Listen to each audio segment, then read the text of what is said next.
Hey, good morning, knife nerds and everyday care people. It's the big Canucker here, and we're going to be going through another part of our multi-part series on folding knives, I guess the anatomy of folding knives, and I just want to give a lot of information out to the community out there.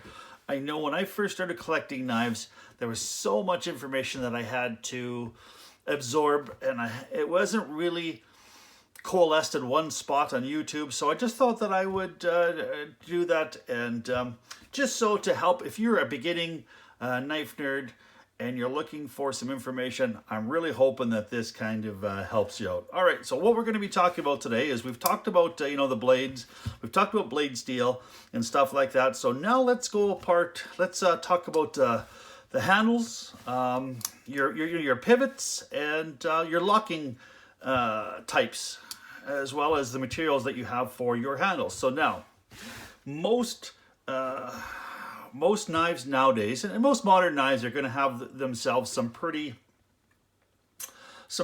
good material.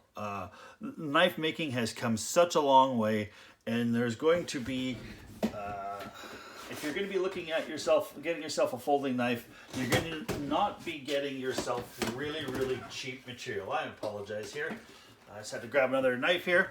So, most modern knives nowadays are going to come either two ways. They're either going to come in a titanium or they're going to come in a G10. That just seems to be kind of the most popular right now, is titanium or G10. There is some budget offerings out there. Stuff like here, which we've got FRN, which is fiberglass reinforced nylon, which is really tough and not very expensive. G10 is incredibly tough too as well. And it's really easy to work, and it's easy to dye, and it's easy to customize itself. But yeah, so titanium seems to be kind of the most high-end handle material right now, and it is very you can do all sorts of customizing there with the titanium too as well. There is also carbon fiber is another really big one. Now this one happens to be a hybrid between carbon fiber and G10. It is a layer of G10 with a layer of carbon fiber on top of it. And then of course we've got some of the natural materials here, like we've got rosewood in this buck knife, with your bolsters here being brass. And then of course some of the traditional stuff we've got even down to wood. As well as here is a jigged bone. So this is basically, jigged is just this little pattern on top, and it's a dyed bone. And this one here, if you remember from one of my videos, this was all cracked up, and I fixed it using some crazy glue and baking soda or baking powder, and it fixed up really quite nice. So that is, now there's also other ones that I'm forgetting here. You've got, this is a polished G10, but you've got stainless steel here, so you can have complete stainless steel. You can have other things like aluminum. So there's just about anything you can make a knife handle out of, but this seems to be the most popular knife handle materials. Okay, so when you're talking about your knife materials, we'll also talk about some of the knife parts of the handle too as well. So what we have here back here is you've got yourself a back spacer. Now a back spacer can be removed. It can be the same material as your titanium here in this case. It can be another material, or it can be another color too as well. There's all sorts of things too that you can do. Inside here you've got these little pin-like materials. Those are called standoffs, and what they end up doing is they're basically just little spacers. They add structural rigidity to your knife handle. And of course we've got just screws, and most knife screws are going to be a Torx screw. They're either going to be a number 6, a number 8, a number 10. Those seems to be the three most popular Torx screw head. Of course, you've got some knife makers, they use a proprietary screw, so you can only buy you can either only have that knife manufacturer open your knife up to clean it and service it, or you have to buy a specialized tool. My opinion on that, I think it's a little bit unfair to have somebody soak you again for some, you got a $1,000 knife. I don't think you should spend another $50 or $80 to get yourself a screw to be able to open it up. If you're have the ability to buy a $1,000 knife, chances are you're a knife guy and you know what it is to clean up a knife. All right, so other parts of this knife, of course, you've got your clip. Now your clips here can be, they come in many different ways, shapes, forms too as well. Here you've got your classic spoon Spyderco clip. Now because I am kind of a little bit of a Spyderco nerd, that's kind of what I've been showing off here. You've also got a wire clip too as well. And then you've got a shorter clip here. This is a cold steel clip, and it's kind of shorter along the way. Also, clips can fit on the outside here too as well. They've also got what's called a deep carry clip. Now the deep carry clip, just basically what that does is that clip allows you to, when you put it inside your pocket, the clip goes all the way, so very, very little of your knife is showing. And that's, you know, a lot of people like to have that deep carry clip because they don't want to advertise that they're carrying a big hunk of sharpened steel in their pocket. So, you know, a lot of people are weird about knives. They think that they're weapons when, you know what, 99.99999% of us knife nerds know that knives are tools, not weapons. I mean, you can use it for self-defense, but you know what? We're using it for tools, and that's the community that I joined, and that's the community that I love. All right. Sometimes here you've got no clip to whatsoever. Okay, so let's continue on here. So on this particular knife here, another part of the knife anatomy here is you have the spine of the knife here too. You have got yourself a spring on a, sometimes, especially these types of knife, traditional knives, they got springs, and that's you can see that your spring is lifting up, and it's using the spring force to close your knife and to keep it closed. That way your blades are not kind of hanging and popping open. All right, you've also got and not all knives have these things, a lanyard hole too as well. And lots of times knives have got on the inside here, if they've got a G10 scale is what these are called, on the inside you'll see, and I'm not sure if you can see inside there you'll have a liner. And basically what the liner is kind of the heart of the knife.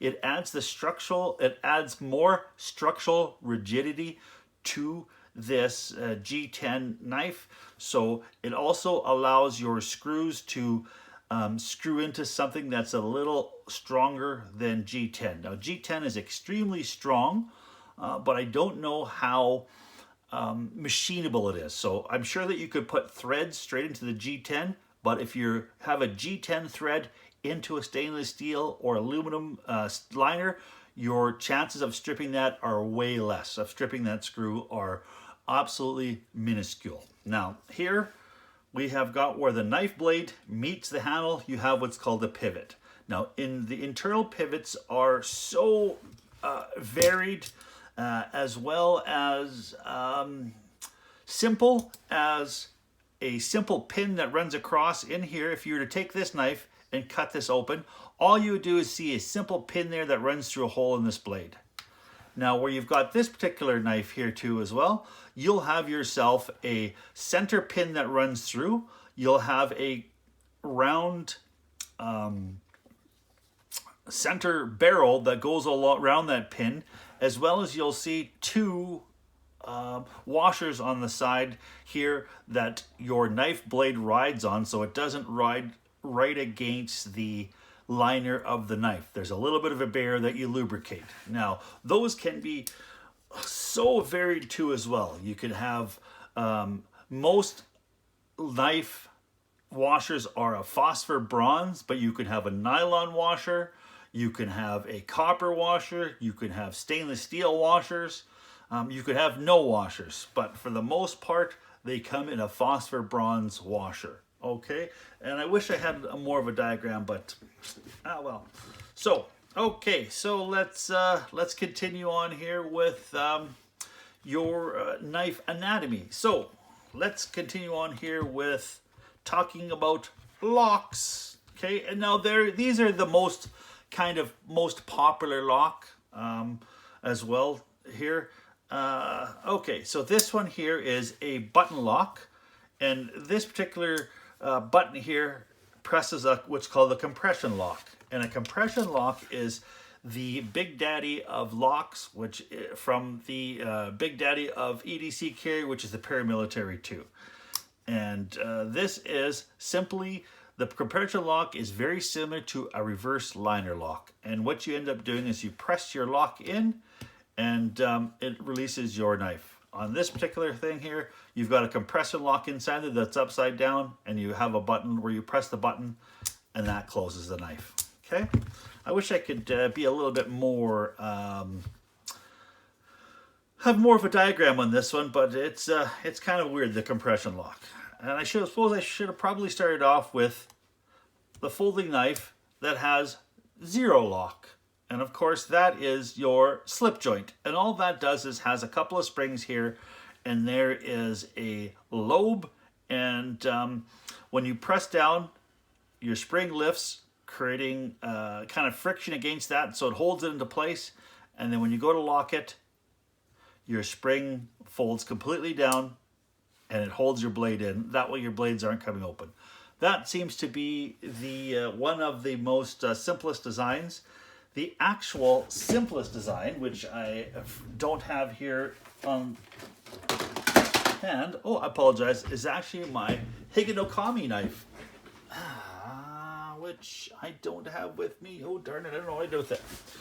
Anyways, okay, so another lock you have here, which is called a frame lock or a Reeves integral lock. Now, the reason they call it a Reeves integral lock, or RIL, is it was invented by a knife maker by the name of Chris Reeves. And it just basically takes part of the frame and it rests it against the tang, causing the knife to lock in. And what you end up doing is you take your tang, your lock, you pull it out of the way, and then your knife will shut. Now, in a lot of these Reeves integral locks, especially these ones here, the titanium, when you have two dissimilar types of metal, you've got a softer titanium with a hardened steel. When the faces meet, what happens on a kind of a microscopic level is your titanium kind of bunches up and galls a little bit, and it almost like it micro welds itself to that stainless steel. And it has what's called lock stick. So you have a really, really hard time opening up your lock. If you ever have a knife that's a titanium frame lock and you open it up and your knife seems like it's stuck, that's called lock stick. So what they've done to get over that is they've done a couple of different things. They've taken, there's a process called carbonization, which is basically taking an what do you call it? It's like electro rod. It's almost like a welding rod. And they harden the surface of that titanium. So therefore you've got two hardened surfaces meeting each other, so there's less of a friction coefficient there. The other thing they do is they take a little piece of stainless steel and they place it on the end of your titanium. So therefore you've got two steels touching, and you won't have that galling, and you won't have that lock stick. Okay, so that's called the Reeves integral lock. All right, another simple lock here is very similar. It's called a liner lock, and it basically has your liner is what's touching the tang of your knife, which is locking it. So you simply press your liner out of the way and allows you to close your knife. Okay. Oh, and I forgot here, you've also got what's called lanyard holes, and it's just a hole at the end that allows you to put a lanyard in. And as you can tell, most of my knives have got lanyards. I like the ability to, it gives me added purchase, and I think it looks nice too as well. So sorry I forgot about that. Another lock here, this is a very similar to what's called it's called an axis lock.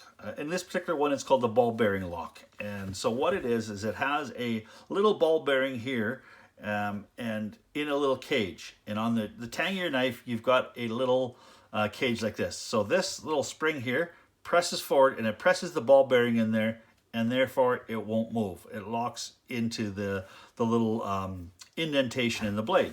So when you pull your knife out, it takes that ball bearing out of there, allows you to close. The axis lock or a barbell lock, or they're all similar, where they've got a motion where you pull back and you've got an indentation in the tang, and you can see when you close it, it goes forward and it locks into place. Really, really fun, really, really strong lock. Okay. Here what you have what's called a ring lock or a barrel lock, and it is just simply a ring on the outside here that you now have just jammed that ring up against the tang of the knife, and it is a very, very simple, inexpensive lock to maintain and to make as well. These Opinels or peasant knives have been going for hundreds of years. They are simple. They use very, very readily available materials, and they are something that are extremely fun to have. And if you have a kid out there, it's a really, really good first knife because they're not expensive at all. Okay. What else do we have got? We have got here, which is called a backlock knife, and this can come in a couple of different ways. Very, very similar design here. You have a mid-lock back with Spyderco. It is a little more advanced than just your backlock, and then of course you've got, I do believe, the strongest lock in the marketplace, which is the triad lock. So these are all, they all look similar on the outside, but they all perform different ways. And as you can see here, when you open up this blade, this little spring, so what's happening here is there's a little notch that's turning here when you open it up. And on your spring on the back here, you have got, it falls into place and then it locks the knife like that. Okay, so that is your back lock, which is, Buck was credited with coming out with, I do believe, one of the first knives.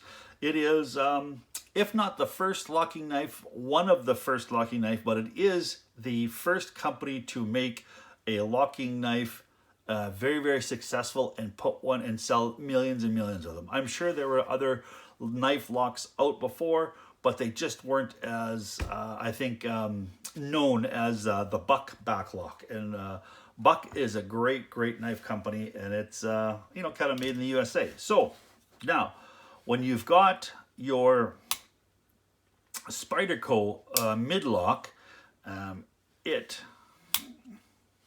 is very, very similar to the backlock, but where it falls in, there's where the mechanism falls in, it's actually hooks itself a little bit more. So one of the problems with backlocks is when you hit them on the spine and the back, they have the tendency to kind of jump out. And the other thing they'll do is they're designed as they wear, they don't have a lot of give to them. So here, going off a little bit of a tangent. When you open up a lock like this, you can see that the lock here is on the tang, it is angled here so slightly. So what happens is as the Reeves Nickel lock hits it, and as it kind of wears down, it has the ability to travel and take up slack. So if it was completely flat like this, as it wore out, it would eventually kind of wear all the way in, and you would have a little bit of wiggle there. So that you would have your knife would be able to wiggle back and forth.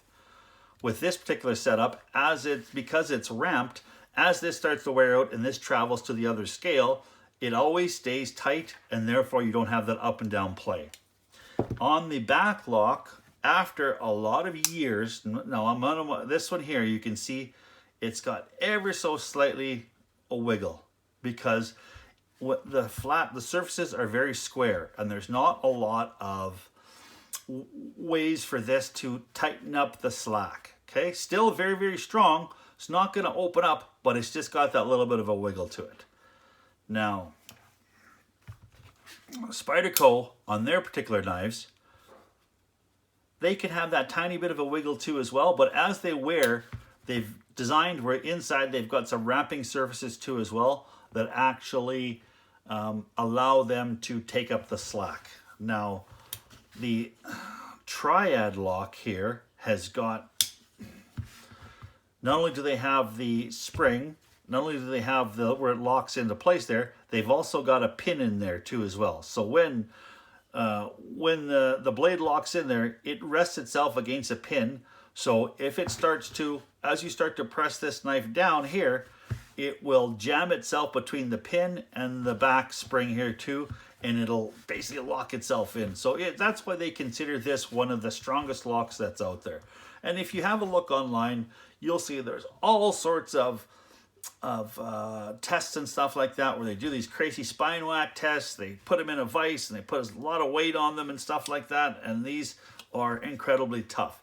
But Do I think they are the absolute best lock out there? No, because I don't think every locking knife needs to be able to support 700 pounds on the butt end of the knife. If I have a knife here that I'm going to use, and I'm going to put it into something, and I'm going to press on it so hard that I'm putting 600 or 700 pounds on it and it breaks, well, it's my own damn fault, because knives are not really designed to do that. They're designed to cut. And knife strength and lock strength is not the most important thing to me. The most important things to me may be different than they are with you. I like things that are look good, that are really, really sharp, they stay sharp, and they're fun to fiddle with. So this is my most fidgeting knife here, my most fidgeting lock that I love, which is the button lock. And this knife here is not very fidget friendly. Triad locks are very, very stiff, especially when they first come out. You know, after a couple years, they loosen up and they're a lot funner. But if you don't want a knife for fun, you just want it for versatility, then that's your guy. All right, so there are some kind of other crazy locks out there that I don't particularly own. There's a lever lock, there's a pivot lock, there's a G&G lock that is, you know, in the back. But this just seems to be the most popular lock. So just thought I would throw that out there, throw you as much information as I could. I hope you had some fun here listening to me ramble on about these locks. And I hope you guys have a wonderful week. Now, if you like what you saw, please give me the thumbs up and give me the subscription. Appreciate it so much. And yeah, don't forget to press the old notification bell too as well, and that lets you know when I upload some more videos. Thank you so much for stopping by. Please stay safe out there. Keep your shiny side up. Keep your stick on the ice. This is the Big Canucker saying adios.